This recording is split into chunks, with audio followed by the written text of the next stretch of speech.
போனாலும் எந்த கம்பெனி எவ்வளவு பெரிய கம்பெனிக்கே போனாலும் இதை வச்சுதான் அவங்களோட ப்ராப்ளம் சால்விங் ஸ்டார்ட் பண்ணுவாங்க. ஓகேவா?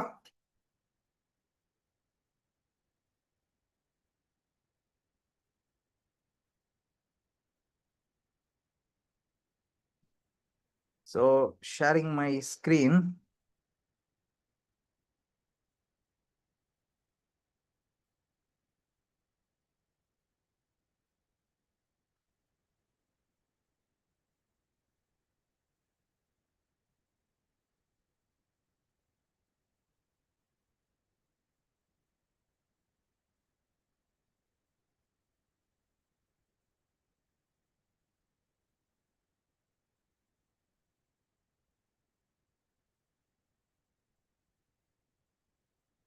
ஓகேவா? ஸ்கிரீன் ஷேர் பண்றேன்.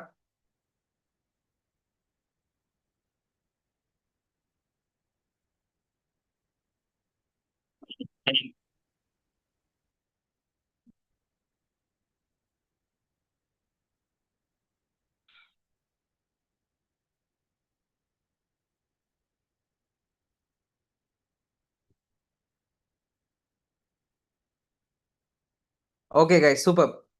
ஸோ டிசைன் திங்கிங் ப்ராசஸ் நம்ம பார்த்துட்டு இருந்தது ஆக்டிவிட்டி சென்ட்ரிக் அப்படின்றத பார்த்தோம். யூசர் சென்ட்ரிக்னா என்னன்னு பார்த்தோம். ஸோ நேற்று வந்து பார்த்தீங்கன்னா நம்ம என்ன பார்த்துருந்தோம்? யூசர் சென்ட்ரிக் பார்த்தோம். கரெக்டாமா? கரெக்டா guys? So what is screen தெரியுதா? Recording stop. என்ன பார்த்தோம்? ஹியூமன் சென்ட்ரிக் டிசைன் தானே பார்த்தோம்.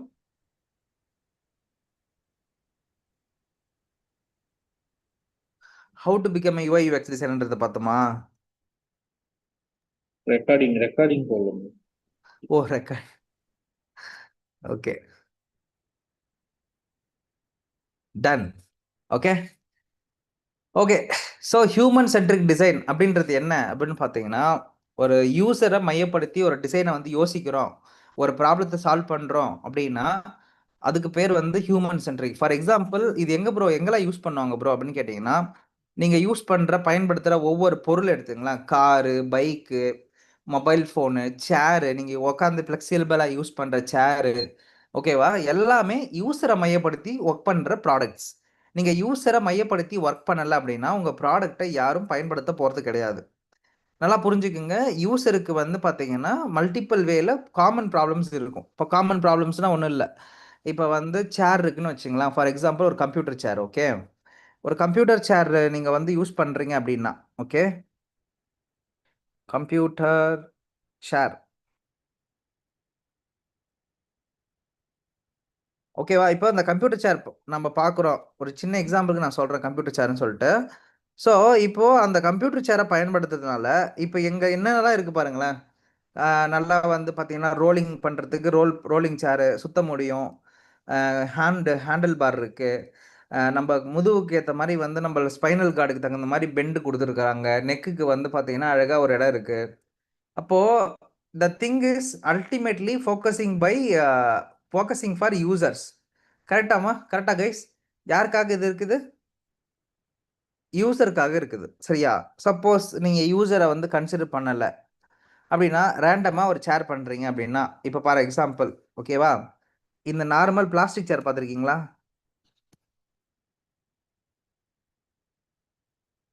இப்போ இந்த சேருக்கும் அந்த கம்ப்யூட்டர் சேருக்கும் என்ன வித்தியாசம் இருக்குது? You can see this chair and this computer chair. இது ரெண்டுத்துக்கும் என்ன பர்பஸ் இருக்கு? யாராவது ஒருத்தவங்க டிஃபரன்ஷியேஷன் பண்ண முடியுமா? பிளாஸ்டிக் சேர் வந்து ஜஸ்ட் பேசிக் யூஸ் மாதிரி தான் நம்மளால பண்ண முடியும். ம். எந்த ஒரு அப்போ கம்ஃபர்ட்னஸ் எதுவுமே இருக்காது. Very good, very good. அப்போ என் பர்பஸ் வந்து பார்த்தீங்கன்னா கம்ப்யூட்டர் யூஸ் பண்ணணுன்றது என் பர்பஸ். அதில் நான் வேலை செய்ய போறேன்றது என்னோட பர்பஸ். நான் யூசரோடைய ஒர்க்கை பார்க்குறேன், அவன் என்ன வேலை செய்ய போறான்றதை பார்க்குறேன். ஸோ நான் ரொட்டேஷன் ஃபங்க்ஷனாலிட்டி கொடுத்துருக்கிறேன், ஹைட்டு ஏற்றி இறக்கிறதுக்கு ஃபங்க்ஷனாலிட்டி கொடுத்துருக்கிறேன், ஹேண்ட் ரெஸ்ட் பண்ணுறதுக்கு ஹேண்ட் ரெஸ்ட் பார் கொடுத்துருக்கிறேன், நெக்கு வந்து ஃப்ளெக்சிபிள் ஆகணுன்றதுக்காக எனக்கு வந்து பார்த்தீங்கன்னா பின்னாடி வந்து ஃப்ளெக்சிபிள் பண்ணுறதுக்கு கொடுத்துருக்கிறேன், என்னோட ஸ்பைனல் கார்டுக்கு ஏற்ற மாதிரி நான் ரெஸ்ட் பண்ணுறதுக்கு வந்து கொஞ்சம் ஃப்ரீயப்பாக இருக்கிறதுக்கு எனக்கு கொடுத்துருக்கிறேன். This all things are where it is happening in computer chair.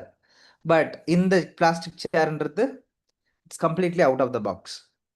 அதாவது it's not a computer chair, it's a normal purpose. இதுதான் யூசரோட எக்ஸ்பீரியன்ஸுக்கும் நார்மலாக இருக்கிற ஒரு ஒரு டிசைனுக்கும் இருக்கிற வித்தியாசம். இப்போ நீங்கள் புரிஞ்சுக்க வேண்டியது என்னன்னா, இந்த மாதிரி தான் யூசர் ஸ்பெசிஃபிகேஷனோட வருவாங்க அவங்க கிட்ட. எனக்கு இது வேணும், அது வேணும், இந்த விஷயங்கள் வைக்கணும், அந்த விஷயங்கள் வைக்கணும்னு சொல்லிட்டு. அப்போ அந்த விஷயத்தை நம்ம எப்படி கொடுக்க போறோம் அப்படின்றது இங்க மேட்டர்ஸ். சொல்றது புரிஞ்சுதுங்களா my dear friends? So user centric அப்படின்றது என்ன அப்படின்னா, நம்மளோட யூசரை மையப்படுத்தி ஒர்க் பண்ற ஒரு ப்ராசஸ். இதுதான் விஷயம். ஓகேவா? ஸோ யூசரை எப்படி ப்ரோ மையப்படுத்தி ஒர்க் பண்றோம், யூசரை சென்ட்ரிக்கா எப்படி வச்சுக்கிறோம் நம்ம அப்படின்னா, இந்த பாயிண்ட் நான் உங்களுக்கு சொல்லியிருந்தேன். 4 பிரின்சிபல். என்ன சொல்லியிருந்தோம் அந்த 4 பிரின்சிபல் நேத்து? சிஸ்டம், யூசர் அப்படின்னு சொல்லிட்டு ஒரு 4 பிரின்சிபல் நான் சொல்லியிருந்தேன். கரெக்டா? யாராவது ஒருத்தர் சொல்லுங்க பார்க்கலாம் அத.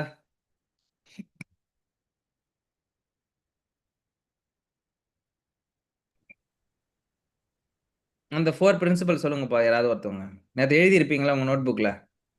Focus on people, very good. சொல்லுங்க. Focus sol- on people. sol- solve the right problem, very good. Solve the right problem. think in system, thinking in system. Yes. small, simple intervention. Small simple intervention. Very good. யார் சொன்னது? Dinesh, Dinesh ப்ரோவா? நான் பார்க்காமலே சொல்றேன் பாருங்க, தினேஷ் ப்ரோன்னு சொல்லிட்டு. Yes. So this is the 4 principal you have to keep it in mind. Okay. People centred thing, solve the right problem, everything in system, small and simple intervention. That's enough. இதுதான் ஒரு சிம்பிளான focus, சிம்பிளான design. நீங்க ஒரு app design பண்றதுக்கு இல்ல ஒரு விஷயத்த பண்றதுக்கு ரொம்ப பெருசாலாம் யோசிக்கணும் அவசியம் இல்லை. சின்ன பாயிண்ட் யோசிச்சா போதும். சின்ன சின்ன விஷயங்களை கொண்டு வந்து உங்க பிளாட்ஃபார்ம்ல வைங்க. அப்புறம் பெருசா உட்காந்து நம்ம ஒர்க் பண்ண ஆரம்பிக்கலாம். அப்போ solving small thing is making more இம்பாக்ட்னு சொல்லுவாங்க டிசைனை பொறுத்த வரையும். நீங்க யோசிச்சு பார்த்தீங்கன்னா, ஜொமேட்டோலையோ இல்லை ஸ்விக்கிலையோ ஆர்டர் பண்ணீங்கன்னு வச்சுங்களேன், ஃபுட்டு டேமேஜ் ஆயிடுச்சுன்னு வச்சுங்களேன், இந்த மாதிரி டேமேஜ் ஆயிடுச்சு அப்படி சொன்னா உடனே வந்து ரீஃபண்ட் பண்ணிவிடுவான். முன்னாடிலாம். இப்போ பண்ண மாட்டான். மோர் இன்டூ கல்பரேட் ஆகிட்டான் இப்போ. முன்னாடி வந்து ஜொமேட்டோ என்ன பண்ணுறோம், ரிட்டர்ன் பண்ணுறோம் அமௌண்ட்டே. ஐ பார்ஷியல் ரீஃபண்ட் பண்ணிடுறேன், உங்கள் பணத்தை வச்சிங்க அப்படி சொல்லிட்டு. அப்போது யோசிச்சு பாருங்களேன், பீப்புளுக்கு அவன் மேலே என்ன வந்துச்சு, நம்பிக்கை வர ஆரம்பிச்சுது. இதே சிம்பிள்னு ஒரு விஷயமும் சொல்கிறேன். அமேசான் பேலையும் சாரி கூகுள் பேலையும் ஃபோன்பேலையும் யூசர்ஸ் வந்து பார்த்தீங்கன்னா எதில் அதிகமாக நம்பகத்தன்மையோட ஒர்க் பண்ணுறாங்க இல்லை பே பண்ணுறாங்கன்னு ஒரு ரிசர்ச் பண்ணதில்ல. எது ஜெயிச்சிருக்குன்னு நினைக்கிறீங்க? அதாவது more trustworthy platform in payment gateway யார் சொல்லுங்க பார்க்கலாம்? GPay or PhonePe?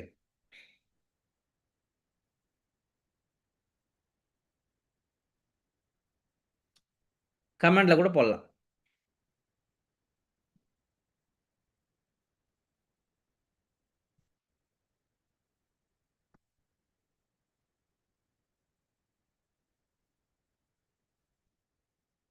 சொல்லுங்கப்பா.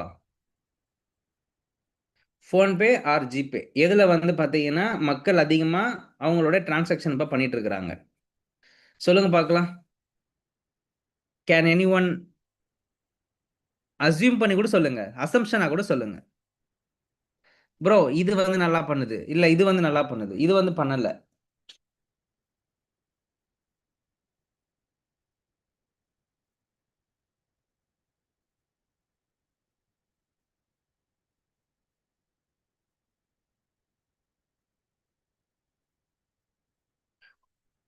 கைஸ் நீங்க என்ன என்ன என்ன பேடிஎம் யூஸ் பண்றீங்களா இல்லை ஃபோன்பே யூஸ் பண்றீங்களா இல்லை கூகுள் பே யூஸ் பண்றீங்களா? Okay.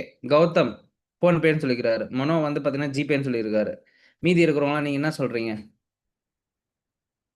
What about you Dinesh and Karthik and what about you Aanchal? GPay, sir. Okay. Dinesh இல்லாட்டி வந்து மோஸ்ட்லி சொல்றாரு. கிரெடிட்டுக்கு போயிடும். ஓகே நீங்க கிரெடிட் விட்டுருங்க. ஃபோன்பேவா இல்லை ஜிபேவா? அது ரெண்டு மட்டும். ஜிபே தான். Okay very good. வேற? Angel what about you?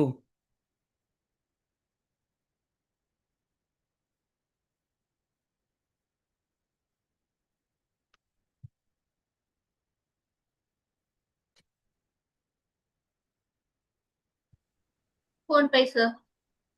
PhonePe. Okay. So என்னுடைய பாயிண்ட் ஆஃப் வியூலேருந்து நான் சொல்லவா? ஸோ ஃபோன்பே வந்து பார்த்தீங்கன்னா மோஸ்ட் ட்ரஸ்ட்வர்த்தி பிளாட்ஃபார்ம்னு பேர் வாங்கியிருக்குது. ஏன் அப்படின்னா அதில் டிரான்சாக்ஷன் ஃபெயிலியர் ரேஷியோ வந்து பார்த்தீங்கன்னா ரொம்ப ரொம்ப கம்மி. அதாவது காசை வந்து பிடிச்சி வச்சுக்க மாட்டாங்க. ஆனால் கூகுள் பேல 3 நாள் 4 நாள்லாம் ஆகிடும், போய் பிடிச்சி வச்சுப்பாங்க. சொல்றது புரிஞ்சுதுங்களா உங்களுக்கு? அதாவது PhonePe and Google Pay are comparatively same தான். ஆனால் ஃபோன்பேயில் அமௌண்ட் வந்து லாக் ஆகாது. ஆனால் ஃபோன்பேயில் 3 நாள் லாக் ஆகும். அந்த மாதிரி இருந்துச்சு ஆரம்பத்தில். இப்போ லாக் பண்ணுறானா தெரியாது. But PhonePe has the leading market share in the UPI பேமெண்ட்டோடைய ஷேரில் அதை வச்சுருக்கான். ஓகேங்களா? நீங்கள் போயிட்டு ரிசர்ச் பண்ணி பார்த்தீங்கன்னா தெரியும். ஸோ இந்த யூபிஐன்றதே வந்து பார்த்தீங்கன்னா இந்தியா தான் கண்டுபிடிச்சி சொன்னால் உங்களால் யோசிக்க முடியுதா? நான் யூபிஐன்றது யார் கண்டுபிடிச்சாங்க தெரியுமா? யூபிஐன்றது வந்து என்பிசிஐன்ற ஒரு இந்தியன் கம்பெனி உருவாக்குன ஒரு சாஃப்ட்வேர் ஏபிஐ அது. அதை யூஸ் பண்ணி இன்னைக்கு நிறைய பேங்க்ஸ் வந்து என்ன பண்ணுறாங்க, இந்த யூபிஐ ஐடியை ப்ரொவைட் பண்ணுறாங்க. இது வந்து இந்தியன் கவர்மெண்ட் தான் கண்டுபிடிச்சிச்சு. சொன்னால் உங்களுக்கு ஷாக்கிங்காக இருக்கா? யூபிஐன்றது வந்து பார்த்தீங்கன்னா கண்டுபிடிச்சது யார் அப்படின்னா நம்மளோட இந்தியன் கவர்மெண்ட் தான். நிஜமாலுமே it's a proud moment for India. Because நம்ம கண்டுபிடிச்சதுக்கு அப்புறம் தான் அமெரிக்காவில் இந்த சிஸ்டத்தை கொண்டு வரான்.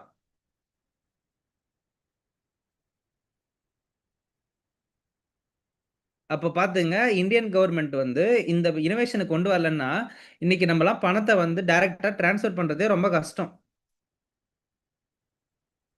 அதுக்கு வந்து பார்த்தீங்கன்னா we have to give a ஒரு என்ன சொல்கிறது thumbs up to the UPI people. அந்த என்பிசின்னு சொன்னால அவங்களுக்கு நிஜமாக தான் சொல்கிறேன். சரியா? இப்போது யூபிஐ வந்து என்ன பண்ணுது, சரி இந்த யூபிஐ என்ன பண்ணுது, அது எதுக்காக மார்க்கெட்டில் வந்துச்சுன்றத கொஞ்சம் தெரிஞ்சு கேட்டுங்க, ரிசர்ச் பண்ணி கேட்டுங்க. இப்போ நம்ம பண்ண போகிறது research. Okay, we are going to ask some questions to ChatGPT. நம்ம கேட்க போகிறோம் இப்போ. ஓகேவா? என்ன கேட்குறேன்னு பாருங்க.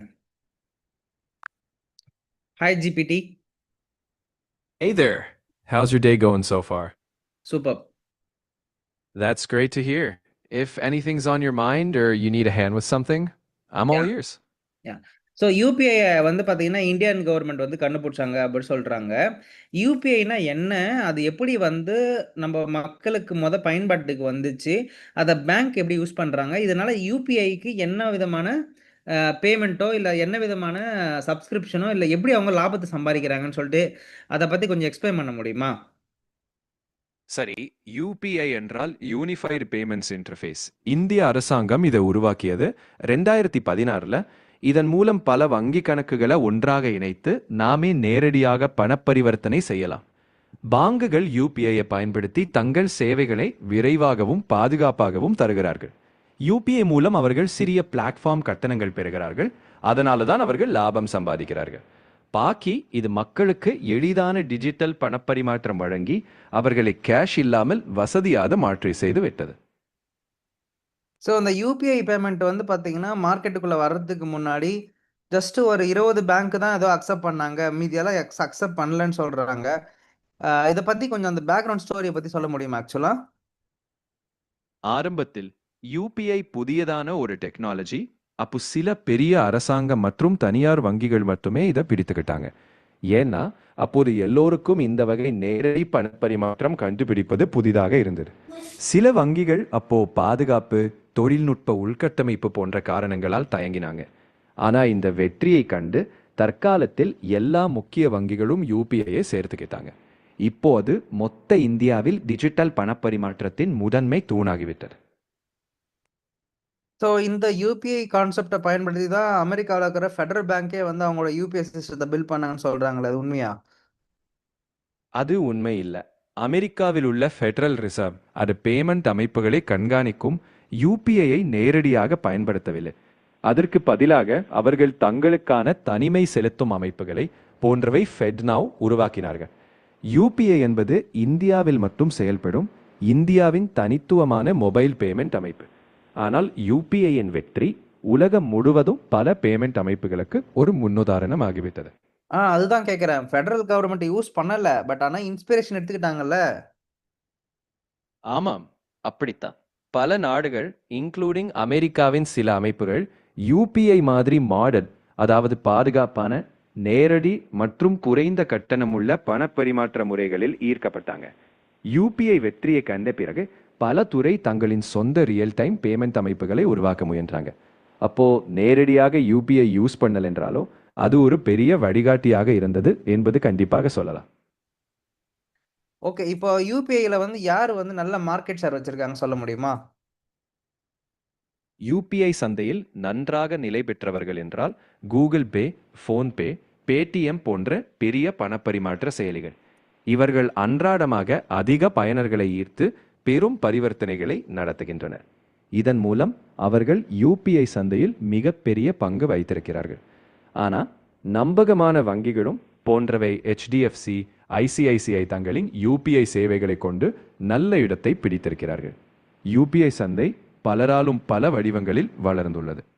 அப்படியே கொஞ்சம் லிஸ்ட் பண்ண முடியுமா? எவ்வளோ டிரான்சாக்ஷனு, எவ்வளோ அமௌண்ட் எடுக்குறாங்க, இதனால வந்து எவ்வளோ ரெவென்யூ ஜென்ரேட் பண்றாங்க அப்படின்னு சொல்லிட்டு ஒரு 10 பேரோடைய லிஸ்ட் இங்க குடுக்க முடியுமா?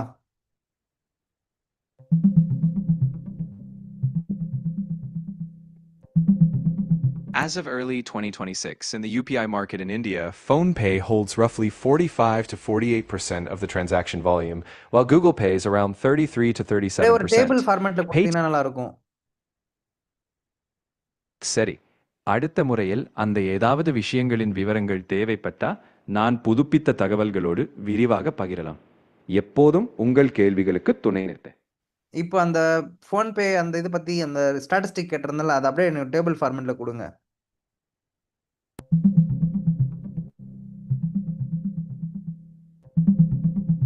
இரண்டாயிரத்தி 26 தொடக்கத்தில் ஃபோன்பே யூபிஐ சந்தையில் சுமார் 45 முதல் 48% வரை பங்கை கொண்டிருந்தது. ஜனவரி மாதம் ஃபோன்பே சுமார் 9.9 பில்லியன் யூபிஐ பரிவர்த்தனைகளை நடத்தி மொத்த பரிவர்த்தனை மதிப்பில் 48.5% பெற்றது. மார்ச் மாதத்துக்குள் அவர்கள் மாதம் 10 பில்லியனை தாண்டி யூபிஐ சந்தையில் சுமார் 46% பங்கை கொண்டிருந்தது. சரி, ஓகே. இப்போ நீங்க வந்து யூபிஐ ஐடி வந்து பண்றதுனால நல்லா வந்து ரெவென்யூ பண்ண முடியுது அப்படின்னு சொல்றீங்க. ஸோ இப்போ நானே வந்து ஒரு யூபிஐ கம்பெனியா உருவாகலாமா நானு? தெளிவாக சொல்லப்போனால் புதிய யூபிஐ நிறுவனம் தொடங்க முடியும், ஆனால் அது மிகப்பெரிய கட்டுப்பாடுகள் மற்றும் அனுமதிகளின் கீழ்தான். இந்தியாவில் NPCI, national payments corporation of India அனுமதி பெற்ற நிறுவனங்கள் மட்டுமே யூபிஐ பரிவர்த்தனைகளை செயல்படுத்த முடியும். அதற்கு வங்கிகளுடன் இணையும் தேவையும் பல கட்டுப்பாட்டு ஆவணங்கள், பாதுகாப்பு கட்டுப்பாடுகள் எல்லாம் உண்டு. ஆகவே அது சாத்தியம் என்றாலும் அது ஒரு பெரிய செயல்முறை, அனுபவத்தையும் பல அனுமதிகளையும் கொண்டிருக்க வேண்டிய ஒரு பயணம். ஓகே. ஒரு 10 ஸ்டார்ட் அப் கம்பெனி சொல்லுங்க பார்க்கலாம். இந்த யூபிஐ வச்சு இன்னைக்கு மார்க்கெட்ல இந்தியன் மார்க்கெட்ல போயிட்டு இருக்காங்கல்ல. ஒரு 10 ஸ்டார்ட் அப் கம்பெனி சொல்லுங்க பார்க்கலாம்.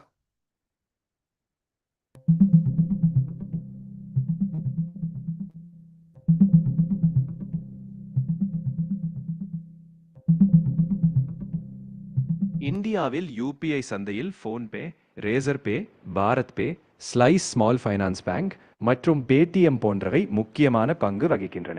ஃபோன்பே 45%க்கும் மேல் பரிவர்த்தனை பங்குடன் 2026 தொடக்கத்தில் மாதம் 10 பில்லியன் பரிவர்த்தனை செய்தது. ரேசர் பே வணிகங்களுக்கான யூபிஐ சேவைகளை வழங்குகிறது. பாரத் பே சிறிய வணிகங்களுக்கு உதவுகிறது. ஸ்லைஸ் இளம் பயனர்களை இலக்கு செய்கிறது. பேடிஎம் இன்னும் பலவேறு சேவைகளுடன் உள்ளது. இவையெல்லாம் யூபிஐ சந்தையில் பலவேறு பங்குகளை வகிக்கின்றன. கூகுள் பேயோட மார்க்கெட் ஷேர் எவ்வளவு இருக்கு? கூகுள் பே இந்திய யூபிஐ சந்தையில் ஒரு பெரிய பங்கை கொண்டிருக்கிறது. 2026 தொடக்கத்தில் கூகுள் பே சுமார் 33 முதல் 37% சந்தை பங்கை கொண்டிருந்தது. ஃபோன்பேக்கு அடுத்தபடி கூகுள் பே அதிகபட்ச பரிவர்த்தனைகளையும் பெருமளவில் பயனர்களையும் கொண்டிருக்கிறது. அதனால கூகுள் பே இந்திய யூபிஐ சந்தையில் ஒரு முக்கியமான மற்றும் நம்பகமான பங்காளராக தொடர்கிறது. ஓகே. இந்த இப்போ பேன்னு ஒன்று இருக்கு, அதை பத்தி சொல்லுங்களேன் கொஞ்சம். எஸ் பேங்க் உருவாக்கியது இப்போ பே என்ற ஒரு நம்பகமான பிளாட்ஃபார்ம். இப்போபே முக்கியமாக சிறிய வணிகங்கள் மற்றும் கிராமப்புற வணிகங்கள் போன்றவற்றுக்காக டிஜிட்டல் பேமெண்ட் சேவைகளை வழங்குகிறது. இது யூபிஐ அடிப்படையில் பணப்பரிமாற்றங்களை எளிதாகவும் பாதுகாப்பாகவும் செய்து தருகிறது. இப்போபே இதன் மூலம் நுழைவுத் தடைகளை குறைத்து பலர் டிஜிட்டல் பரிவர்த்தனைகளை மேற்கொள்ள உதவுகிறது. இவ்வாறு அது ஒரு வளர்ந்து வரும் யூபிஐ சார்ந்த ஸ்டார்ட் அப்பாக இருக்கிறது. எஸ் பேங்க் உருவாக்கிச்சா? எஸ் பேங்க் ஃபண்ட் பண்ணியிருக்காங்களா என்ன அதை? எஸ் பேங்க் இப்போபேயை தொடங்கவில்லை. இப்போபே என்பது தனி ஸ்டார்ட் அப். அது சிறிய வணிகங்களுக்கு யூபிஐ பேமெண்ட் தீர்வுகளை வழங்குகிறது. எஸ் பேங்க் போன்ற வங்கிகள் இப்போபேக்கு நெட்வொர்க் ஆதரவு அல்லது பின்புல் வங்கி சேவைகளை தரலாம். ஆனால் இப்போபே என்பது ஒரு சுயாதீன ஸ்டார்ட் அப் ஆகும். அதோட மார்க்கெட் ஷேர் இப்போ எவ்வளோ வச்சிருக்காங்க சொல்ல முடியுமா?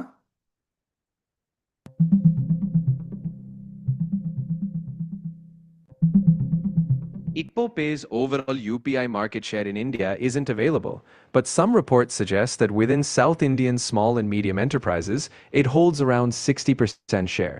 This figure is regional and not for the entire national UPI market. Nationally, PhonePe and Google Pay together dominate with over 78% of the UPI volume.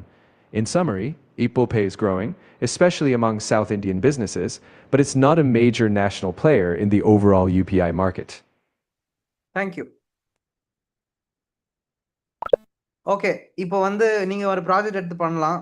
யாராவது ஒருத்தவங்க உங்களுடைய ப்ராஜெக்டை நீங்கள் எடுத்து பண்ணுறீங்கன்னா யூபிஐ வச்சு நீங்கள் ஒரு ஆப் லான்ச் பண்ணலாம் உங்களுடைய யூஎக்ஸ் ப்ராஜெக்டாக. ஓகேவா? ஸோ இவ்வளோ ஆப்ஸ் இருக்குது நீங்கள் காம்படிட்டர் பெஞ்ச்மார்க்கிங் பண்ணுறதுக்கு. ஸோ இவங்க இந்த ஸ்லைஸ் என்ன பண்ணுறாங்கன்னா யங்ஸ்டர்ஸ் டார்கெட் பண்ணுறாங்க. பேடிஎம் வந்து பார்த்தீங்கன்னா நாட் ஒன்லி பேமெண்ட்டுன்றது மட்டும் இல்லாமல் கிராஸ் செல்லிங் அப்ஸ்கெல்லிங் பண்ணுறானுங்க. ஓகேங்களா? பாரத் பே ஒன்று பண்ணிட்டு இருக்குது. ஓகேங்களா? அதுக்கப்புறம் ஃபோன்பே அண்ட் கூகுள் பே ஒன்று பண்ணிட்டு இருக்குது. அப்போது எல்லாமே ஒரு ஒரு மார்க்கெட்டில் வந்து ஒரு ஒரு பீப்புளை பிடிக்கிறதுக்கு டார்கெட் பண்ணிட்டு இருக்காங்க. இப்போது நீங்கள் வந்து ஒரு ஒரு ஃபோன்பே மாதிரியோ இல்லை வந்து ஒரு கூகுள் பே மாதிரியோ நீங்கள் ஒரு ஆப் பண்ணுறீங்க அப்படின்னா அந்த யூஎக்ஸ் ஆப் உங்களோட கேஸ் ஸ்டடி மாதிரி ப்ராஜெக்ட் பண்ணுறதுக்காக சொல்கிறேன். இவ்வளோ விதமான ரிசர்ச் எல்லாம் நீங்கள் பண்ணி கொண்டு வரணும். உங்கள் காம்பீட்டர் யார், என்ன பண்ணுறாங்க, ஏது பண்ணுறாங்க, அவங்களோட மார்க்கெட் ஷேர் எவ்வளோ இருக்குது. மார்க்கெட் ஷேர்னா லைவில் இருக்கிற மார்க்கெட் ஷேர் கிடையாது. இத்தனை இந்த மாதிரியான பீப்புள் வந்து பயன்படுத்திட்டு இருக்கிறாங்க அப்படின்றதுக்கான ஷேரு, இது எல்லாம் இதில் உள்ளடக்கின ஒரு விஷயம். புரிஞ்சுதா சொல்கிறது? ஸோ பார்த்தீங்கன்னா ஒரு யூசரை மையப்படுத்தி ஒரு விஷயத்தை உருவாக்குறாங்க.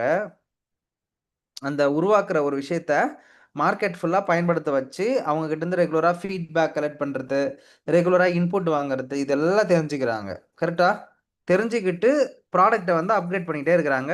இதுதான் என்னது?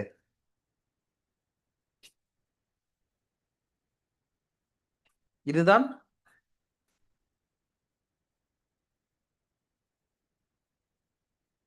User centric design. ஓகேவா? இப்போ நீங்கள் பார்த்தீங்கல்ல, இந்த இப்போபேன்றது வந்து தமிழ்நாடு ஸ்டார்ட் அப். யாரெல்லாம் பார்த்துருக்கீங்க இப்போபே பற்றி? இப்போபே பற்றி தெரியும் அப்படின்னா மீ அப்படின்னு போடுங்க.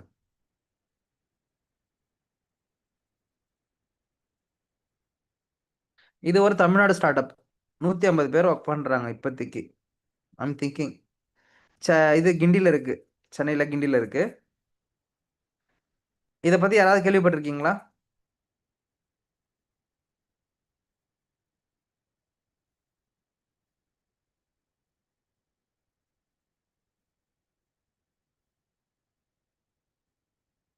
இதை பற்றி இது யாராவது கேள்விப்பட்டிருந்தீங்கன்னா எஸ் அப்படின்னு போடுங்க. இப்போ தான் பார்க்குறேன்னா நோ அப்படின்னு போடுங்க.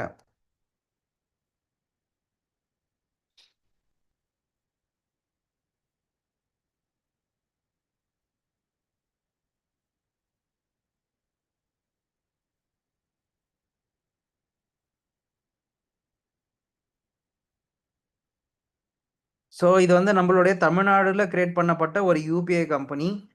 ஓகேங்களா? நீங்கள் இதை பயன்படுத்த ட்ரை பண்ணலாம். ஓகேவா? ஸோ உங்களுடைய இப்போபேன்றது வந்து பார்த்தீங்கன்னா நார்மலி என்னென்ன பண்ணுறாங்க அப்படின்னா கியூஆர் யூபிஐ கொடுக்குறாங்க, cards. I think they are only working with merchants, I think so. ஓகேங்களா? அதாவது பிஸ்னஸ் பீப்புளுக்காக மட்டும் ஒர்க் பண்ணுறாங்க. இண்டிவிஜுவல் பேமெண்ட்டாக இல்லை, ரிசீவிங் த பேமெண்ட்டாக மட்டும் ஒர்க் பண்ணிட்டு இருக்கிறாங்க இப்போதைக்கு. ஓகேவா? ஸோ இவங்களுடைய டார்கெட் என்ன அப்படின்னா இது ஒரு ஃபினான்ஸ் ஓரியன்டான ஒரு கம்பெனி. ஃபினான்ஸ் எப்பயுமே வந்து பார்த்தீங்கன்னா தேவைப்படுற ஒன்று. எல்லாருமே மார்க்கெட்ல வந்து பாத்தீங்கன்னா வந்துட்டே இருப்பாங்க. ஃபார் எக்ஸாம்பிள் இப்போ பாருங்களேன், இவங்க என்ன பண்றாங்க பாருங்க. அதாவது சவுண்ட் பாக்ஸ்னு ஒன்று கொடுக்குறாங்க. சவுண்ட் பாக்ஸ்ன்றது என்னது? பேடிஎம் கம்பெனிக்காரன் அவன் ப்ராடக்ட் வந்து பாத்தீங்கன்னா ஒண்ணுமே போல, கொஞ்ச நேரத்துக்கு நஷ்டமாயிட்டே இருந்துச்சு. உடனே ஒரு ப்ராப்ளத்தை யோசிச்சான். என்ன யோசிச்சானா, அந்த பேமெண்ட் வந்து பண்ணும்போது அவங்க சவுண்ட் கேட்கணுன்றதுக்காக ஒரு பாக்ஸ் ஒன்று தயாரிச்சான். அவன் தான் இப்போ வந்து பாத்தீங்கன்னா மார்க்கெட்ல அதிகமான ஷேர் வச்சிருக்கிற ஒன் ஆஃப் த ஹோல்டர். சரியா? அந்த சவுண்ட் பாக்ஸ் பேடிஎம்மில் ரூபாய் 30 பெறப்பட்டதுன்னு வருது இல்ல, அந்த மாதிரி. அதுக்கப்புறம் ஒருத்தன் ஃபோன்பே அவன் அவன் வர வச்சா. ஸோ பாருங்க, இப்போ இவங்க அதை கொடுக்குறாங்க. பிஓஎஸ் மிஷின் கொடுக்குறாங்க கார்டு போடுறதுக்கு. அப்புறம் கார்ட்ஸ் கொடுத்துட்டு இருக்கிறாங்க. அதுக்கப்புறம் வந்து பார்த்தீங்கன்னா கியூஆர் யூபிஐ அந்த போர்டு கொடுக்குறாங்க, லோன் கொடுக்குறாங்க, இன்சூரன்ஸ் கொடுக்குறாங்க. இதெல்லாம் வந்து கமிஷன் பேஸ்டு மாடல்ஸு. ப்ளஸ் ஓனாகவே சம்பாதிக்கவும் முடியும். ஓகேங்களா? இதை வச்சு சம்பாதிக்கவும் முடியும். ஓகேவா? இன்சூரன்ஸ் பண்ணலாம். அதுக்கப்புறம் வந்து கிரெடிட் கார்டு செல் பண்ணலாம். ஸோ இது மாதிரி பண்ணுறதுனால என்ன ஆகுது அப்படின்னா, இவங்களால என்ன பண்ண முடியுது, நிறைய பேர் ரீச் பண்ண முடியுது. இங்கே பாருங்களேன். அதாவது இதுதான் அவங்களோட ஸ்டாட்டிஸ்டிக்ஸ். ஓகேங்களா? 2026 ஸ்டாட்டிஸ்டிக்ஸ் என்ன அப்படின்னா, 57 போஸ்டல் கோட்ஸுக்கு வந்து ரீச் ஆகியிருக்கிறாங்க. தமிழ்நாடு, கர்நாடகா, தெலுங்கானா, ஆந்திர பிரதேஷ், கேரளா இந்த ஊரெல்லாம் வந்து பார்த்தீங்கன்னா எக்ஸ்டெண்ட் ஆகி போயிட்டு இருக்கிறாங்க. 5 லட்சம் மெர்ச்சண்ட்டை வந்து பிடிச்சிருக்கிறாங்க. அதாவது வியாபாரிகளை பிடிச்சிருக்கிறாங்க. கிட்டத்தட்ட எவ்வளோ வேல்யூ டிரான்சாக்ஷன் முடிச்சிருக்கிறாங்க அப்படின்னு பார்த்தீங்கன்னா 5 crore, அதாவது சாரி 1539 crores வந்து பார்த்தீங்கன்னா டிரான்சாக்ஷன் பண்ணியிருக்கிறாங்க. டிரான்சாக்ஷன் கவுண்ட் வந்து பார்த்தீங்கன்னா கிட்டத்தட்ட 4 கோடியே 93 கோடி டிரான்சாக்ஷன் வந்து பண்ணியிருக்கிறாங்க இந்த வருஷத்தில்.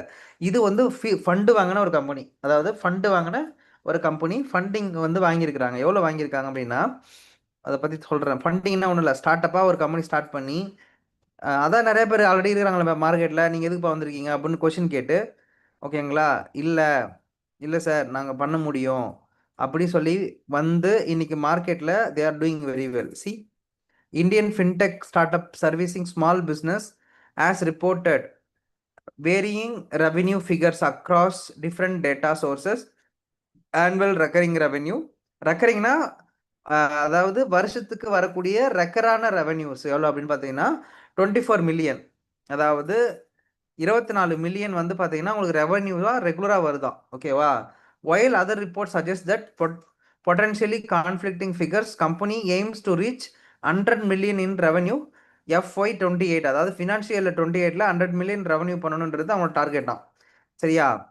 So despite experiencing 90% of decline in the FY24. இப்போ என்ன என்ன பண்ணுறாங்க ஏது பண்ணுறாங்க அப்படின்னா, ஃபண்டிங் பார்த்தீங்கன்னா எவ்வளோ எவ்வளோ எடுத்திருக்காங்க பாருங்களேன் இது வரையும். இதான் அவங்களோட ஃபண்டு. ஃபண்டிங்னா ஒன்றும் இல்லை, ஒரு ஸ்டார்ட் அப் கம்பெனி உள்ளே வருது அப்படின்னா ஃபண்டு வாங்குவாங்க. மேக்ஸிமம் எடுத்தோடனே கொடுக்க மாட்டாங்க. நம்ம ஐடியாவை பார்ப்பாங்க. நிறைய பேர் நம்மளை வந்து ரிஜெக்ட் பண்ணுவாங்க. இந்த கம்பெனி தான் நிறைய பேர் ரிஜெக்ட் பண்ணாங்க. ஏன்னா ஏற்கனவே கூகுள் பே மார்க்கெட்டில் இருக்கிறாங்க, ஃபோன்பேலாம் இருக்கிறாங்க. நீங்கள் வந்து என்ன பண்ண போகிறீங்க அப்படின்னு சொல்லி கேட்டு அவங்கள வந்து நிறைய கஷ்டப்படுத்தியிருக்கிறாங்க. கஷ்டப்படுத்திட்டு இல்லைங்க நாங்கள் வந்து மெர்ச்சண்ட்டை டார்கெட் பண்ண போகிறோம், நம்ம வந்து யூஸரை டார்கெட் பண்ணல, நாங்கள் வந்து வியாபாரிகளை டார்கெட் பண்ணுறோம், வியாபாரிகளுக்கு வந்து பார்த்தீங்கன்னா லோன் கொடுக்க போகிறோம், இன்சூரன்ஸ் கொடுக்க போகிறோம், இந்த மாதிரிலாம் பேசி ஒரு விஷயத்த வாங்கி எவ்வளோ 2.1 மில்லியன் ஃபர்ஸ்ட் ரெவென்யூ. அதுக்கப்புறம் வந்து பார்த்தீங்கன்னா டோட்டலாக இது வரையும் 2.6 மில்லியன்ஸ் வந்து பார்த்தீங்கன்னா டோட்டல் ஃபண்டிங் வாங்கியிருப்பாங்க. ஓகேவா?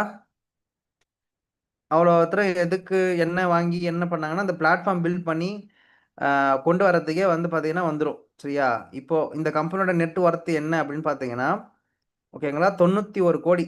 ஓகேங்களா? அதாவது 11 crores வந்து பார்த்தீங்கன்னா சாரி 11 மில்லியன் வந்து பார்த்தீங்கன்னா 26 நிலவரப்படி வேல்யூவான கம்பெனி 91 crores. ப்ரோ இதெல்லாம் எதுக்கு ப்ரோ நம்ம யூஎக்ஸ் கிளாஸில் வந்து படிச்சுட்டு இருக்கிறோம் அப்படின்னு கேட்டிங்கன்னா, மார்க்கெட்டை படிக்காமல் ஸ்டார்ட் அப் பற்றிலாம் படிக்காமல் நீங்கள் மாதிரி என்னத்த வந்து ஒரு ஸ்டார்ட் அப் கம்பெனியில் போய் ஒர்க் பண்ண முடியும்? சொல்கிறது புரிஞ்சுதுங்களா? ஒரு ஸ்டார்ட் அப் கம்பெனி நம்ம ஒர்க் பண்ணோம்னா we have to understand the start up ecosystem. அப்போ ஸ்டார்ட் அப் எக்கோசிஸ்டம் தெரியணும்னா மொதல் விஷயம் ஒரு ஐடியா ரெடி ஆகணும். அந்த ஐடியா வேலிடேட் பண்ணணும். அந்த ஐடியாவை ப்ராப்ளமேட்டிக்காக கொண்டு வரணும். அந்த ப்ராப்ளத்தை சால்வ் பண்ணணும். அதை ஒரு டிசைன் பண்ணி ஒரு சாஃப்ட்வேராக மாற்றி அதை மக்கள் மத்தியில் கொண்டு வந்து பயன்பாட்டு கொடுக்கணும். அந்த பயன்பாட்டை வச்சு நம்ம போய் ஃபண்டிங் ரைஸ் பண்ணணும். இது எல்லாம் process of the start ups. இது தெரியணும்ல உங்களுக்கு? என்னப்பா இது ஏதாவது போர் அடிக்குதா உங்களுக்கு தெரிஞ்சுக்கிறதுல? இன்ஃபர்மேட்டிவாக ஃபீல் பண்ணுறீங்களா இல்லை போரிங்காக ஃபீல் பண்ணுறீங்களா? இன்ஃபர்மேட்டிவ்னா ஐன்னு போடுங்க, போரிங்னா பி அப்படின்னு போடுங்க. சும்மாலாம் சொல்லக்கூடாது, உண்மையாலுமே சொல்லுங்கள். இல்லை ப்ரோ, நிஜமாவே போர் அடிக்குது ப்ரோ இதை பார்க்கறதுக்கு கேட்கறதுக்குலாம். ஸோ பார்த்தீங்கன்னா 91 கோடி தமிழ்நாட்டில் ஒரு ஸ்டார்ட் பண்ண ஒரு கம்பெனி இன்னைக்கு மார்க்கெட்டில் வந்து 91 கோடிக்கு வந்து அதாவது கம்பெனியோட ஒர்த்து, சரிங்களா, ஒர்த்து வேல்யூவேஷன் வந்து பார்த்தீங்கன்னா 91 crores வந்திருக்குது இன்னைக்கு, சரியா. அவங்களுடைய ஓவரால் இன்வெஸ்டர் வந்து எவ்வளோ பண்ணியிருக்கிறாங்க அப்படின்னா 2.3 மில்லியன்ஸ் பண்ணியிருக்கிறாங்க. 2.3 மில்லியன்ஸ்னா எவ்வளோ ஆச்சு?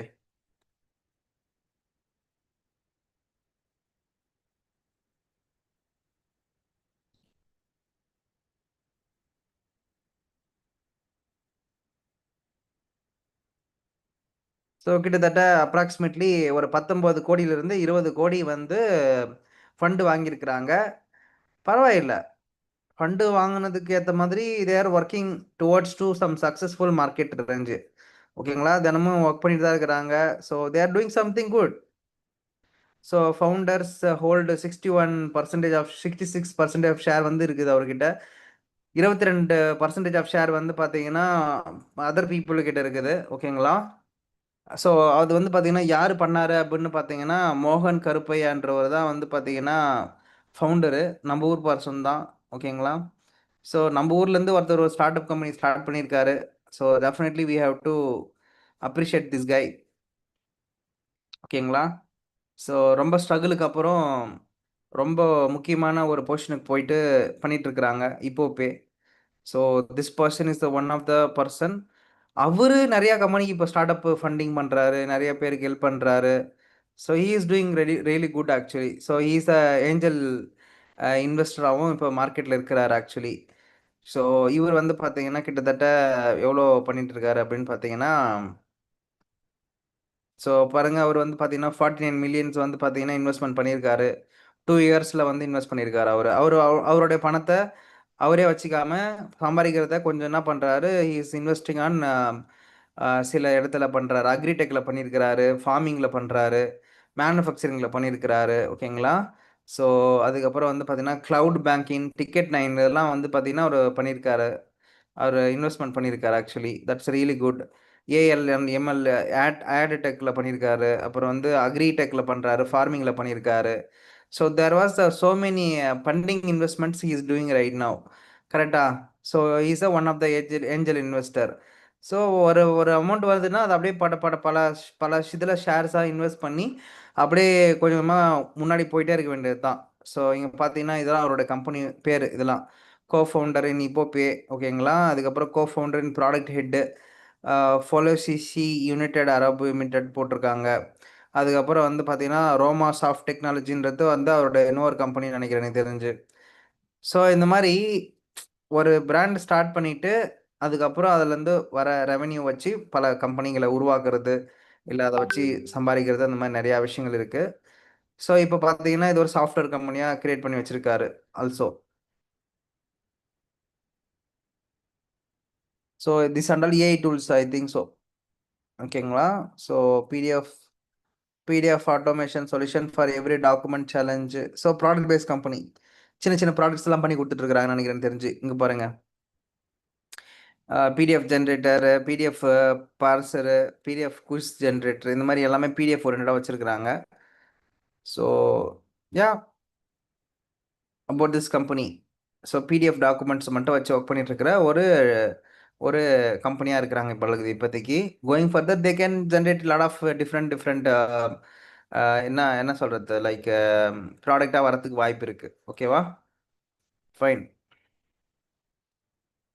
So interesting or bore? இன்ட்ரெஸ்டிங்காக இருக்குது, போரிங்காக இருக்குது. 3 பேருக்கு இன்ட்ரெஸ்டிங்காக இருக்குன்னு சொல்லியிருக்கீங்க. கௌதம், கார்த்திக், தினேஷ். மீதி இருக்கிறவங்களுக்குலாம் எப்படி இருக்குது? ஸோ இதெல்லாம் வந்து ஒரு இன்ட்ரெஸ்டிங்கான ஃபேக்டர்ஸ் ஆக்சுவலி. நீங்கள் வந்து ஒரு கம்பெனி வந்து ஒரு ஸ்டார்ட் அப் கம்பெனியில் ஒர்க் பண்ண போகிறீங்கன்னா இந்த மாதிரியான விஷயங்கள்லாம் தெரியாமல் போக முடியாதுல்ல. நிஜமாலுமே இதெல்லாம் தெரியாது நிறைய பேர். எம்ப்ளாயி மைண்ட் செட்டுன்றது வந்து பியூர் வேலை செய்வேன், 9:30 மணிக்கு போவேன், 6 மணிக்கு நான் கொடுக்குற வேலையை முடிச்சுட்டு வந்துடுவேன்றது வந்து ஒரு மனப்பான்மை, சரியா. லீடர்ஷிப்புக்கு வரணும்னு ஆசைப்படுறவங்க, லீடராக ஆகணும், நான் மார்க்கெட்டில் நான் ஒரு பயங்கரமான ஒரு ஆளுமையாக வரணும் அப்படின்னு ஆசைப்படுவேன் அப்படின்னா நீ எல்லாத்தையுமே கற்றுக்கணும். 360 டிகிரியில் வந்து உன்னுடைய மைண்டை வச்சுக்கிட்டு எல்லா நாலேஜையும் நீங்கள் கெதர் பண்ணிட்டு வரணும். இதெல்லாம் இப்போ யார் ஷேர் பண்ணுவாங்க? லக்ஷ்மணோடைய 10 வருஷ எக்ஸ்பீரியன்ஸில் இப்போபியை பற்றி மட்டும் இல்லை, இந்த மாதிரி வந்து பல கம்பெனி ஸ்டார்ட் அப்ஸை பற்றி நான் படிச்சிருக்கிறேன், கேஸ் ஸ்டடி அண்டர்ஸ்டாண்ட் பண்ணியிருக்கேன். நீங்கள் கேஸ் ஸ்டடி படித்தா மட்டும்தான் வாழ்க்கையில் குரோ ஆக முடியும், இல்லை என்றால் டெக்னாலஜிக்கலாக குரோ ஆக முடியாது. கேஸ் ஸ்டடினா என்ன ப்ரோ அப்படி சொன்னால், இப்போ நான் சொன்ன பார்த்தீங்களா, இப்போபையை பற்றி நான் கேஸ் ஸ்டடி சொல்லியிருக்கேன். இதே மாதிரி பல ஆப்ஸை பற்றி நீங்கள் என்ன பண்ணணும், கேஸ் ஸ்டடி அண்டர்ஸ்டாண்டிங் பண்ணணும். அவங்க எப்படி குரோ ஆகுறாங்க, அவங்க என்ன மாதிரி ரெவன்யூ பண்ணிக்கிறாங்கன்னு சொல்லிட்டு நீங்கள் என்ன பண்ண போய் வெரிஃபை பண்ணணும், வேலிடேட் பண்ணணும். Because you people are UX persons. UX பர்சன்னா ஜஸ்ட்டு வந்து டிசைன் பண்ணி கொடுத்துட்டு வந்துடுறது இல்லை நம்ம வேலை, ஐடியா கொடுக்க தான் நம்ம வேலை. ஐடியா, பணம் சம்பாதிக்கணும், அந்த ஆப்பில் வந்து பெஸ்ட்டான விஷயத்த கொடுக்கணும், இந்த மாதிரி நிறைய விஷயம் இருக்குது. சொல்றது புரிஞ்சுங்களா my dear friends? So it's all comes under the part of what? அது எல்லாம் நம்மளுடைய பார்ட் ஆஃப் த கேம், நம்மளோட பார்ட்டில் வர ஒரு ஆஃப் த ப்ராசஸ். சரியா? ஸோ இது எல்லாம் நம்ம படித்து பார்த்து தெரிஞ்சு இதெல்லாம் வரும்போது தான் அந்த ஸ்டார்ட் அப் நாலேஜ் வந்து நம்மளுக்கு வருது.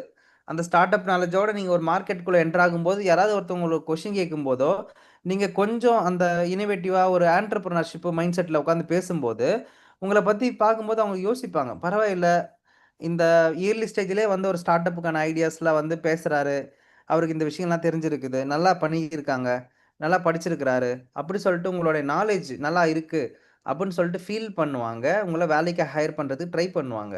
லீடர்ஷிப்குள்ளே தான் நீங்கள் வரணும். மொக்கையாக ஒர்க் பண்ணுறதுல எந்த விதமான பிரயோஜனமும் கிடையவே கிடையாது. Okay, you have to be with the leadership activity. லீடர்ஷிப்பாக இருக்கணும். கரெக்டா guys? So you people will come for leadership, right?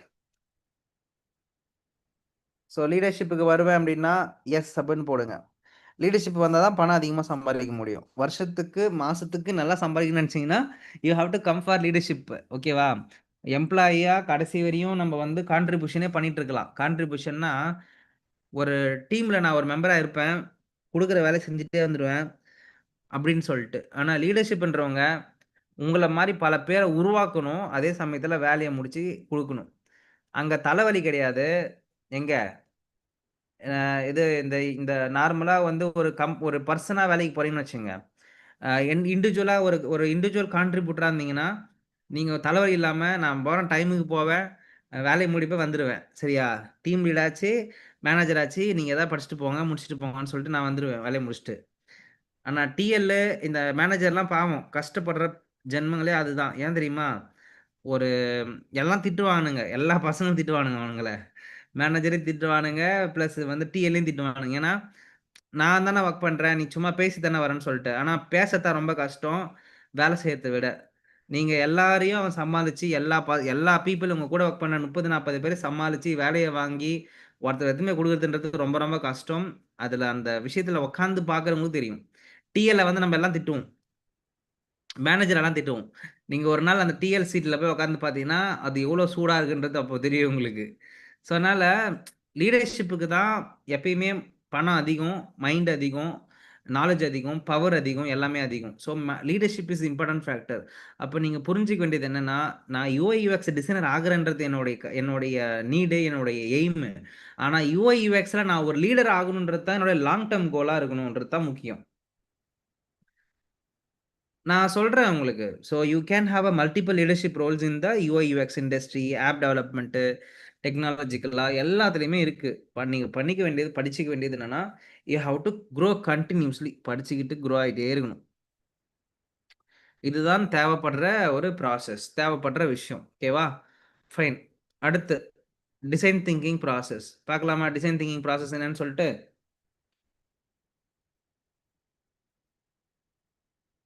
Okay, இன்னைக்கு நம்ம இப்போபை பற்றி பார்த்தோம், யூபிஐ பற்றி பார்த்தோம். இதை மாதிரி யூபிஐ வந்து எவ்வளோ ஷேர் வச்சிருக்குன்னு பார்த்தோம். இப்போ நீங்கள் யாராவது யூஐ யூஎக்ஸ் கேஸ் ஸ்டடி பண்ணுறீங்க அப்படின்னா பேமெண்ட் கேட்வே வச்சு பண்ணலாம், தப்பே கிடையாது. டெஃபினட்டாக அது ஒரு நல்ல யூஸ் கேஸு, நல்ல ப்ராஜெக்ட். யாராவது எடுத்து ஒர்க் பண்ணணும்னா இப்போ எடுத்து பண்ணலாம். ஆரோன் நீங்கள் கேட்டிருந்தீங்க, ஏதாவது ப்ராஜெக்ட் பண்ணலாமா சார், ஒரு ஐடியா கொடுங்க சார் அப்படின்னு கேட்டிருந்தீங்க. யூபிஐ எடுத்து பண்ணுங்க, ஒரு ப்ராடக்ட் நீங்களே கொண்டு வாங்க. இப்போ பேன்ற மாதிரி நீங்களே ஒரு ப்ராடக்ட்டை கொண்டு வாங்க. அதில் என்ன யூனிக்காக டார்கெட் பண்ண முடியும், என்ன புதுசாக ஒரு பிஸ்னஸ் கொண்டு வர முடியும்னு யோசிங்க. அதில் ரியல் டைமில் இன்னும் என்ன மாதிரியான ப்ராப்ளத்தில் ஐடென்டிஃபை பண்ண முடியும், இல்லை என்ன மாதிரியான ஆப்பர்ச்சுனிட்டிஸ்லாம் மார்க்கெட்டில் இன்னும் இருக்குது, அந்த மாதிரி விஷயங்களை கண்டுபிடிக்க ட்ரை பண்ணுங்க. ஓகே. ஓகேவா? சூப்பர்.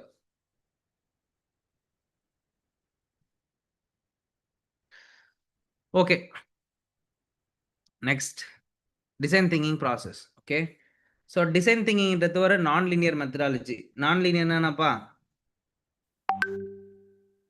நான் லீனியர்னா எதுவும் வந்து நேராக இருக்காது.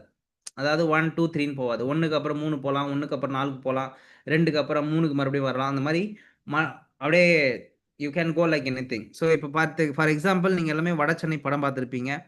ஸோ அந்த படம் நான் நல்ல படம்லாம் சொல்ல மாட்டேன். பட் ஆனால் அந்த கதை நீங்கள் பார்த்தீங்கன்னா அதில் வந்து சொல்லுவாங்க லைக் ராஜன், சந்திரா, அன்பு இவங்க 3 பேர் வாழ்க்கையும் கனெக்ட் பண்ணுறது இவங்க தான் சொல்லிட்டு கதையை அப்படியே பிரித்து பிரித்து போட்டு வச்சிருப்பாரு.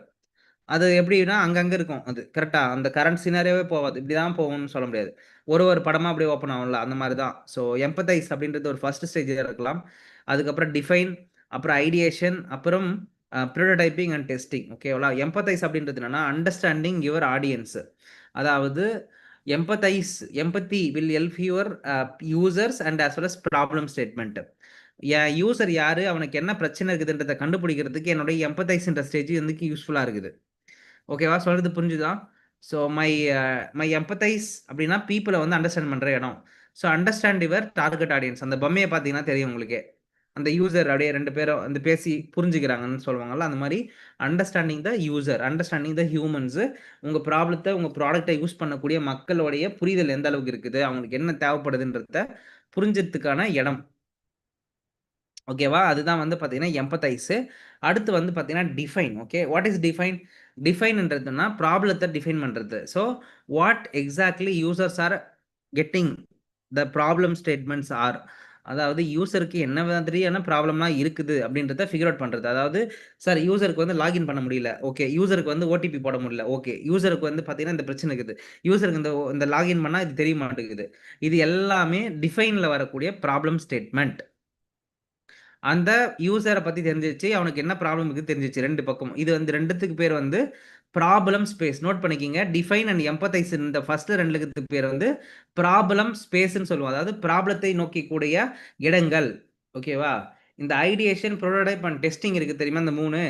இது வந்து பார்த்தீங்கன்னா சொல்யூஷனை ஃபோக்கஸ் பண்ணக்கூடிய இடங்கள். அதாவது தீர்வுக்குள்ளுக்கு போகுது. இங்க தான் நம்ம ஒர்க்கே பண்ண போறோம். இப்ப நீங்க பண்ணது எல்லாம் identification of the problem. User யாரு? அவனோட யூசர் குரூப் என்ன? அவன் என்ன பண்ணிட்டு இருக்கிறான்? அவனுக்கு பிரச்சனைகள் எங்க இருக்குதுன்றத புரிந்து கொள்வதற்கான இடம் தான் வந்து அந்த எம்பத்தைஸ் அண்ட் ஐடியேஷன். இந்த ஐடியேஷன் அண்ட் ப்ரோட்டோடைப்பிங் அண்ட் டெஸ்டிங்ன்றது தான் வந்து பார்த்தீங்கன்னா சொல்யூஷன், அதாவது ஒரு தீர்வு கொடுக்க போற இடம் அப்படின்னு சொல்லுவோம் நம்ம. இது பேர் வந்து ப்ராப்ளம் ஸ்பேஸ், இந்த பக்கம் இருக்கிறது சொல்யூஷன் ஸ்பேஸ். ஓகேவா? ஸோ இப்போ ஐடியேஷன் அப்படின்றது ஒரு போர்ஷன். ஐடியேஷன்றது என்னன்னா ஐடியாவை உருவாக்க போறோம். எதுக்கு? இங்க இருக்கிற ப்ராப்ளத்துக்கு. ஸோ டிஃபைன்ல நம்மளுக்கு நிறைய ப்ராப்ளம் உருவாகி இருக்கு.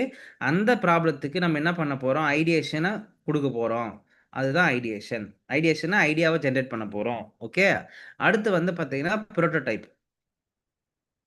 ப்ரோட்டோடைப் அப்படின்றது என்னன்னா நம்ம கொடுத்த ஐடியாவை வரைஞ்சி இப்படி தான் பண்ண போறோன்ற அந்த சாம்பிள் அவுட்புட்டை காட்டுறதுக்கு பேர் ப்ரோட்டோடைப்.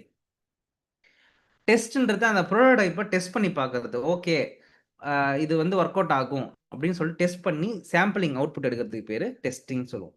இந்த 5 ஸ்டேஜ் தான் உலகத்தில் இருக்கிற எல்லா கம்பெனியும் பயன்படுத்துகிறாங்க. எல்லா யூஎக்ஸ் டிசைனரும் காமனாக பயன்படுத்தக்கூடிய மெத்தடாலஜி. இதை தெளிவாகவும் இதுதான் நம்ம பார்க்க போகிறோம். இப்போ நான் உங்களுடைய சப்ஜெக்டை வந்து ஓப்பன் பண்ணேன்னா லைக் இந்த இதில் லைக் நம்மளுடைய யூஐ யூஎக்ஸ் டிசைனில் இந்த ஒரு ஓவரால் பிக்சர் தான் நம்ம ஃபுல்லாக பார்க்க போகிறோம். நான் இப்போ உங்களுக்கு ஓப்பன் பண்ணி காட்டுறேன், வெயிட் பண்ணுங்க.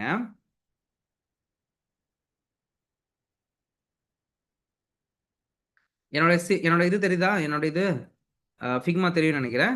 ஸோ டிசைன் திங்கிங் அப்படின்ற ப்ராசஸ்க்குள்ளே போனீங்கன்னா இதோ பாருங்கள், ப்ராப்ளம் ஸ்பேஸு, சொல்யூஷன் ஸ்பேஸ்ன்னு நம்ம போட்டிருக்கிறோம். இதுக்குள்ளே இவ்வளோ விஷயங்கள் இருக்குது பாருங்களேன். அதாவது ரிசர்ச்சு, அது இது, இந்த ப்ராசஸ், அந்த ப்ராசஸ்ஸு, யூராஸ்டிக் எவாலுவேஷன், யூஎக்ஸ் ஆடிட்டு, டிஃபைனில் என்ன பண்ணுவீங்க, அதுக்கப்புறம் ஐடியேஷனுக்குள்ளே என்ன பண்ணுவீங்க, அதில் இவ்வளோ ப்ராசஸ் இருக்குது. அதுக்கப்புறம் டிசைன் ப்ரோட்டோடைப்புக்குள்ளே வரும்போது என்ன பண்ணுவீங்க, அதில் வந்து ப்ரோட்டோடைப்பிங் பண்ணுறது, டிசைன் சிஸ்டம் கிரியேட் பண்ணுறது, லோகோ, டைப்போகிராஃபி, ஐக்கானு, மார்க்அப்ஸ் பண்ணுறது, இன்ட்ராக்ஷன் டிசைனு, ப்ரோடோடைப்பிங் இந்த மாதிரி எல்லாம் பண்ணிட்டு டிசைனர் டெவலப்மெண்ட் டீமுக்கு ஹேண்ட் ஓவர் பண்ணுற டாக்குமெண்ட்லேருந்து, அப்புறம் வேலிடேஷன் பண்ணுறது எப்படி, ஏபி டெஸ்டிங் என்ன, டிசிஷன் எப்படி எடுக்கிறது, ஃபீட்பேக் எப்படி கலெக்ட் பண்ணுறது, மாடரேட்டர் டெஸ்டிங்னா என்ன, யூசபிலிட்டி ரிப்போர்ட்னா என்ன, யூசர் இன்டர்வியூனா என்ன, இந்த மாதிரி நிறைய விஷயங்களை கண்டுபிடிச்சி நம்மளோட கம்ப்ளீட் ப்ராஜெக்டை முடிக்கிற அந்த போர்ஷன் தான் வந்து நம்ம படிக்க போகிற ஆக்டிவிட்டியே. இப்போ இதுதான் நம்மளுடைய இதுதான் நம்ம மாசா படிக்க போகிற அந்த ஆக்டிவிட்டியே. சரியா? இதான் நம்ம படிக்க போகிறோம். ஓகே, ஸோ இவ்வளோ பெரிய ப்ராசஸ். இப்போ நம்ம இந்த டிசைன் திங்கிங் ப்ராசஸ் தான் கண்டினியூஸ் பண்ணி பார்க்க போகிறோம் இப்போ கம்மிங் வீக்ஸில். ஓகேவா? இந்த ஒரு 1 or 2 வீக்ஸ் ஃபுல்லாக இந்த யூஎக்ஸில் எம்பத்தைஸ் மட்டும் போகும். அப்புறம் டிஃபைன் ஒரு 1 வீக் போகும். அப்புறம் ஐடியேஷன் ஒரு 2 வீக்ஸ் போகும். ஐடியேஷன். இந்த 3 ப்ராசஸ் தான் யூஎக்ஸ்ன்னு நான் சொல்லுவேன். அடுத்து நீங்கள் இந்த யூஐக்குள்ளே வர்றது தான் இந்த ப்ரோட்டோடைப்ன்ற சினாரியோ. இந்த யூஐன்றது ப்ரோட்டோடைப்புக்குள்ளே வர்றது, டெஸ்டிங்ன்றதும் யூஎக்ஸ்குள்ளே வர்றது தான் நீங்கள் பண்ண டிசைனை வேலிடேட் பண்ணுற இடம். ஸோ இதை படித்து முடிச்சுட்டா போதும், அதுதான் நீங்கள் யூஎக்ஸ் டிசைனர் பக்காவாக ஆயிடுறீங்க. ஸோ இப்போ நம்ம பார்க்க வேண்டியது டிசைன் திங்கிங் ப்ராசஸில் இருக்கிற ரிசர்ச், டிஃபைன், ஐடியேட். அதை முடிச்சதுக்கப்புறம் யூஎக்ஸ்லாம், heuristic evaluation, UX analytics tools இதெல்லாம் பார்த்துட்டு then will jump in to UI. So maximum hardly இன்னும் ஒரு 3 வீக்ஸில் நம்ம வந்து யூஎக்ஸை வந்து கவர் பண்ணிவிடுவோம். ஓகேவா? ஸோ 3 வீக்ஸில் வந்து யூஎக்ஸ் முடிஞ்சிடும். Then will jump in to UI. புரிஞ்சுதா மை டியர் ஃப்ரெண்ட்ஸ்?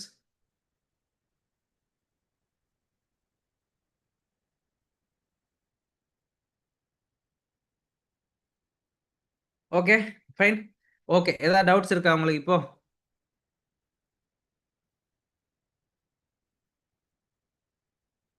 ஏதாவது டவுட்ஸ்?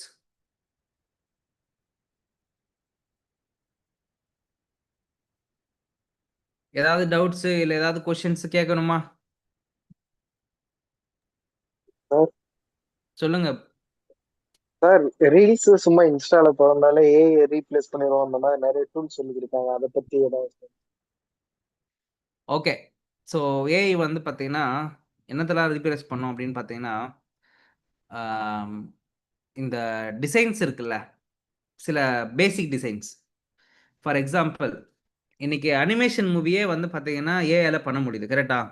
ஓகே, ஆஃப்டர் ஆல் வந்து ஒரு யூஐ ப்ரோட்டோடைப்பை வந்து பார்த்தீங்கன்னா அது பண்ணாதா?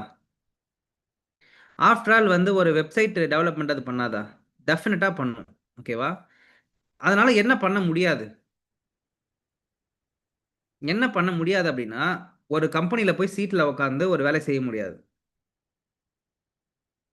நீங்க யூஎக்ஸ் தெரிஞ்ச ஒரு டிசைனர் தான் ஏஐ யூஸ் பண்ணி டிசைன் பண்ண போறான். ஏஐ வந்து உட்காந்துக்கிட்டு ரோபோட் மாதிரி, சார் இன்னைக்கு என்ன டாஸ்க் கொடுங்க, நான் ஒர்க் பண்றேன் அப்படின்னு சொல்லிட்டு ஒர்க் பண்ண போறது கிடையாது. ஸோ ஆரோன் தான் போய் என்ன பண்ண போறாரு, சீட்டில் போய் உட்கார போறாரு. ஆனால் ஆரோன் வந்து ஏஐ தெரியாமல் போய் மார்க்கெட்டில் ஒர்க் பண்ண முடியாது. ஆரோன் தான் யூஎக்ஸ் தெரிஞ்சுக்கிட்டு ஏஐ தெரிஞ்சுக்கிட்டு ஒர்க் பண்ண போறாரு. So you are going to be replaced with knowledge of AI plus UX. UX மட்டும் இல்லை, யூஐயும் தெரிஞ்சு தான் நீங்கள் ஒர்க் பண்ண போகிறீங்க. எதுவுமே ரீப்ளேஸ் பண்ணுறதுக்கெலாம் வாய்ப்பு இல்லைப்பா.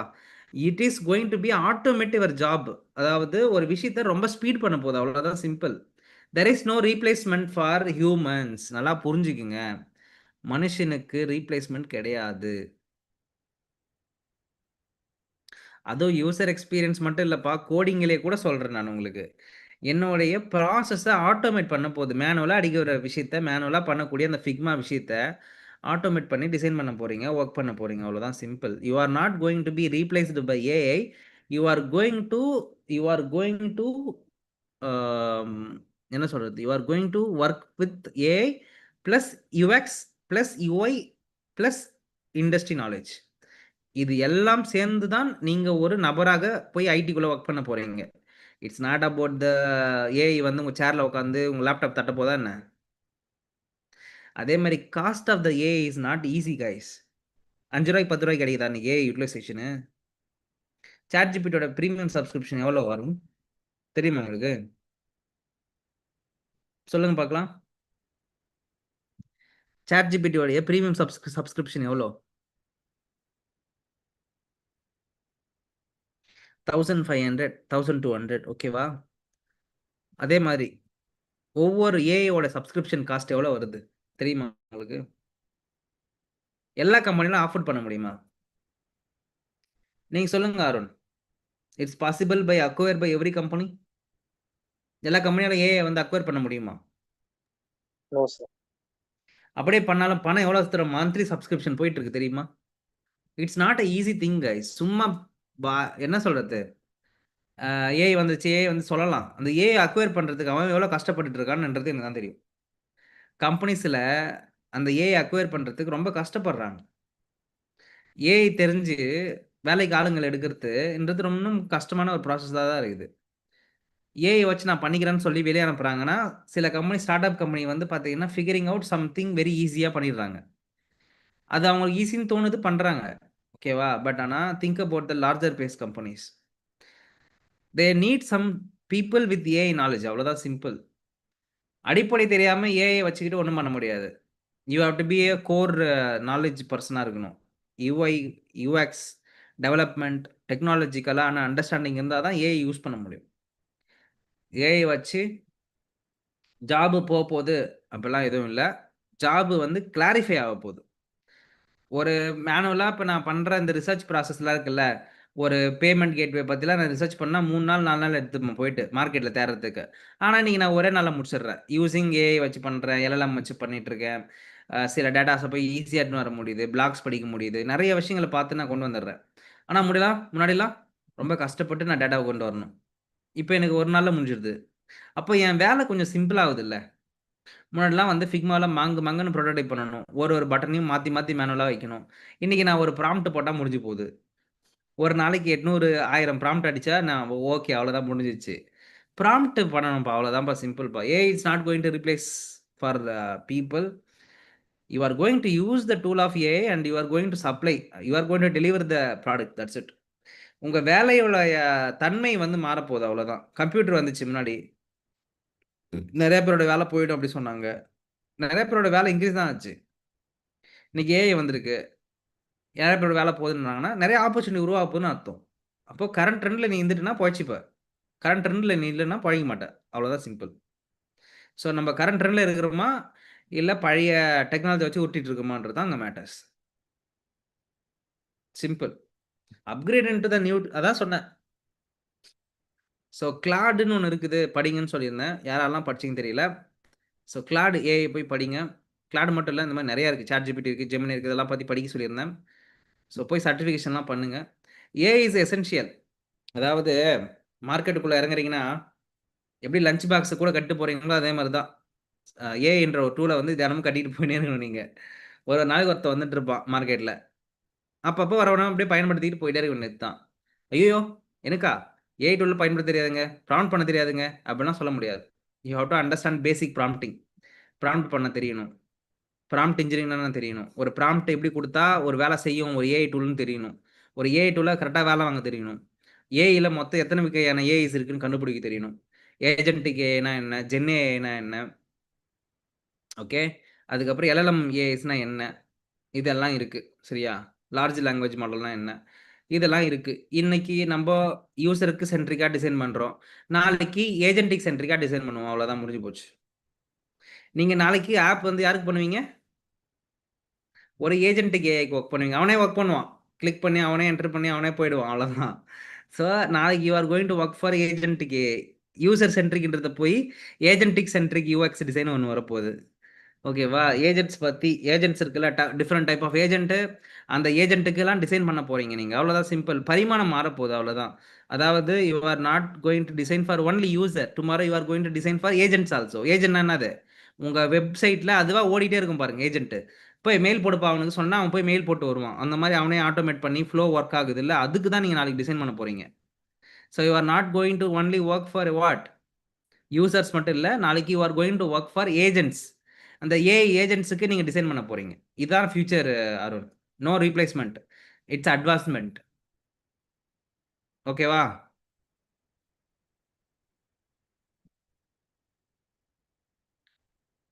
Got it?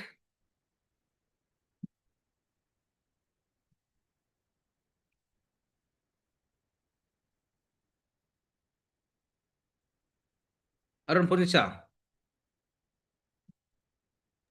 S sir. உங்களுக்கு கிளாரிட்டி இருக்கா இப்போ? Yes sir. உங்க கேட்ட கொஸ்டினுக்கான ஆன்சர் வந்துடுச்சா? எஸ் சார், இப்போ புரிஞ்சிச்சு. ஓகே. வேற யாருக்காவது ஏதாவது ஐடியாஸ் இல்ல டவுட்ஸ் எதாவது இருக்கா ஏஐ பத்தி? தினேஷ், ஏஞ்சல், கார்த்திக், கௌதம்.